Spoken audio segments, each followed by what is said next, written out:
noi consegneremo quello che è il nostro documento programmatico che abbiamo già consegnato a tutte le forze politiche, in questo caso oggi lo consegneremo al candidato Manildo. Sostanzialmente noi chiediamo di mettere al centro l'agricoltura e soprattutto le agricolture. Rimettere al centro anche del dibattito politico i problemi dell'agricoltura. Questo il quesito principale che la CIA, l'associazione di categoria degli agricoltori, ha posto al candidato del centro-sinistra Giovanni Manildo.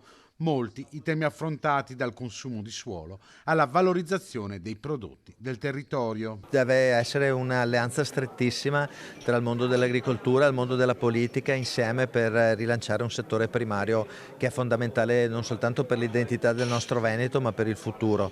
Si deve partire sull'idea della difesa del territorio, difesa del suolo e insieme una grande alleanza su questo con provvedimenti della Regione che vanno a implementare le grandi competenze dei consorzi di bonifica per poter proteggere il nostro territorio. Anche con il candidato Manildo, come avevano fatto in precedenza con il candidato Alberto Stefani, gli agricoltori hanno chiesto un impegno concreto e deciso per limitare il consumo di suolo. Lo stop al consumo di suolo è fondamentale, la legge del 2017 va ripensata, vanno eliminate delle deroghe e su questo va valorizzato il fatto che bisogna costruire sul costruito, la rigenerazione urbana, non un nuovo consumo di terreno agricolo, e anche sulla diffusione delle energie rinnovabili che sono assolutamente fondamentali, però dobbiamo avere attenzione al terreno coltivato e non ci deve essere occupazione di nuovo suolo.